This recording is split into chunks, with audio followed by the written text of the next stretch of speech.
Welcome back to ease English. आज की video में हम सीखेंगे ऐसे इंग्लिश सेंटेंसेस जो कि हमारी डेली लाइफ में बहुत इंपॉर्टेंट होते हैं। अक्सर क्या होता है, हम इंग्लिश में बोलते बोलते स्टक हो जाते हैं, रुक जाते हैं, हमें समझ में नहीं आता इस वर्ड को इंग्लिश में क्या बोलें। बस आपकी इसी प्रॉब्लम को सॉल्व करने के लिए हमारी ये सीरीज़ चल रही है। दोस्तों, मेरा नाम है वानी यादव और आप मुझे सुन पा रहे हैं ईज़ इंग्लिश के इस यूट्यूब चैनल पे। वीडियो शुरू करने से पहले आपसे एक रिक्वेस्ट है, अगर आपको वीडियो अच्छा लगता है तो प्लीज़ वीडियो को लाइक ज़रूर करें, ज़्यादा से ज़्यादा शेयर करें अपने फ्रेंड्स और फैमिली के साथ। और हाँ, चैनल पे पहली बार विजिट कर रहे हैं तो उसे सब्सक्राइब करना बिल्कुल भी ना भूलें। Now without further ado let's begin. First sentence, बंद करो। इंग्लिश में बोलेंगे quit it. Quit it. For example, आप बहुत देर से कोई प्रॉब्लम सॉल्व कर रहे हैं, कोई पजल है उसको सॉल्व करने की कोशिश कर रहे हैं, आपसे नहीं हो रही, तो आपका भाई आता है, कहता है बस बहुत हो गया, अब बंद कर दो इसे।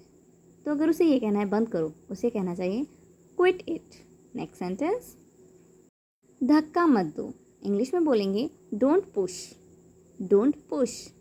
फॉर एग्जाम्पल, आप लोग एक क्यू में खड़े हैं, क्लासरूम से टीचर ने बोला कि आप लोग को फील्ड तक चलना है। आप एक क्यू में एक लाइन में खड़े हैं और आपको पीछे से धक्का लगता है। तब आपके पीछे जो भी इंसान खड़ा होता है, आप उससे बोलते हो धक्का मत दो। इंग्लिश में कहिए डोंट पुश। नेक्स्ट सेंटेंस, ठीक है, यहाँ से निकल जाओ। इंग्लिश में कहेंगे all right get out of here. All right get out of here. For example, आपका रूम है और आपने और भाई ने दोनों ने रूम के अंदर ही झगड़ा कर लिया, और जब ज़्यादा झगड़ा बढ़ गया तो आप कहते हो ठीक है अब यहाँ से निकल जाओ तुम। वो कहता है ठीक है, मैं कभी आऊँगा नहीं तुम्हारे रूम में। तो आप कहते हो ठीक है मत आना, बट यहाँ से निकल जाओ। तो अगर ऐसा कहना है ठीक है यहाँ से निकल जाओ, आप कहिए all right get out of here. Next sentence, वहाँ नहीं। इंग्लिश में कहेंगे not there. Not there. For example, आप क्लासरूम में हो, टीचर हो, और एक बच्चे को बुलाया कि यहाँ आओ। वो आता है, आपसे थोड़ा दूर खड़े हो जाता है, तो आप कहते हो नॉट देयर कम हियर। मतलब वहाँ नहीं खड़े होना, यहाँ आओ। तो ऐसे बोलिए नॉट देयर कम हियर। मतलब अगर आपको कहना है वहाँ नहीं तो आप कहिए नॉट देयर, कहिए यहाँ आओ तो कहिए कम हियर। नेक्स्ट सेंटेंस, अरे मुझे मत देखो। इंग्लिश में कहेंगे he don't look at me. He don't look at me. For example, पापा जो है भाई की क्लास लगा रहे हैं, मतलब भाई को डांट रहे हैं खड़े होके, और भाई क्या है पपी फेस बना के मम्मी की तरफ देख रहा है। तो मम्मा कहती है ना कि अरे मुझे मत देखो, तुमने गलती करी है तो तुम्हें तो डांट पड़ेगी। तो अगर मम्मी को ये कहना है कि अरे मुझे मत देखो, उन्हें कहना चाहिए he don't look at me. Next sentence, मैंने उन्हें आमंत्रित नहीं किया। इंग्लिश में कहेंगे I didn't invite them. I didn't invite them. For example, आपके घर में कोई फंक्शन है, बहुत बड़ा नहीं है, छोटा ही फंक्शन है, मम्मी ने कहा कि जाओ सबको बुला के आ जाओ। तो आप गए, पूरे मोहल्ले में सबसे बोल दिया, और एक आंटी हैं उनके घर में बताना भूल गए। मम्मी ने आपसे पूछा कि क्या तुमने उन्हें इनवाइट किया है, उन्हें बताया है?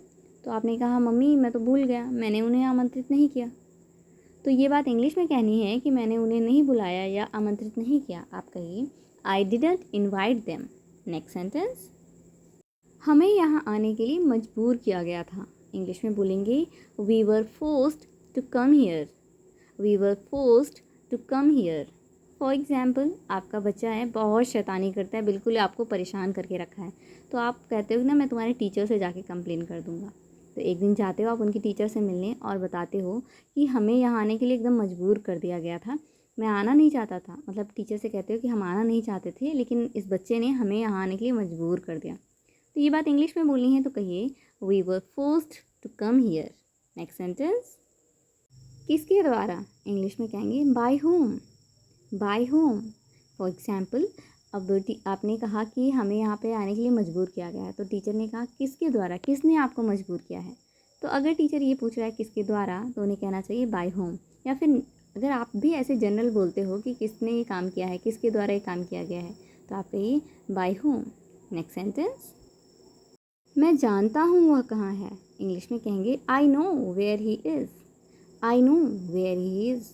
फॉर एग्जाम्पल, आपके नेबर में कोई बच्चा है जो कि आपके साथ आपकी क्लास में पढ़ता है। आज वो स्कूल से घर नहीं आया है, मतलब लेट हो गया उसे आने में, तो उसके पेरेंट्स जो है परेशान हो रहे हैं, आपके पास पूछने आते हैं। तो आप कहते हो हाँ मैं जानता हूँ वो कहाँ है। मतलब उसका कुछ प्लान रहा होगा कि स्कूल के बाद हम लोग कहीं घूमने जाएंगे या कुछ गेम खेलने जाएंगे, ऐसा। तो आप कहते हो उसके पेरेंट्स से कि मैं जानता हूँ वो कहाँ है। ये बात इंग्लिश में कहनी है तो आप कहिए I know where he is. Next sentence, क्या किसी और को पता है कि उसे कहाँ ढूंढना है? इंग्लिश में कहेंगे does anyone else know where to find him?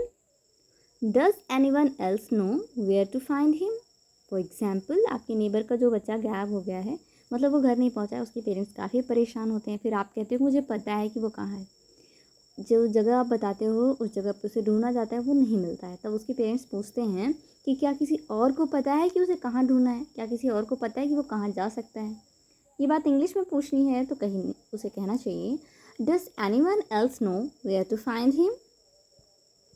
Alright guys, that's all for today. I hope आपने वीडियो को पूरा देखा होगा, वीडियो आपको बहुत इंटरेस्टिंग लगा होगा और कई सारे नए नए सेंटेंसेस आपने सीखे भी होंगे।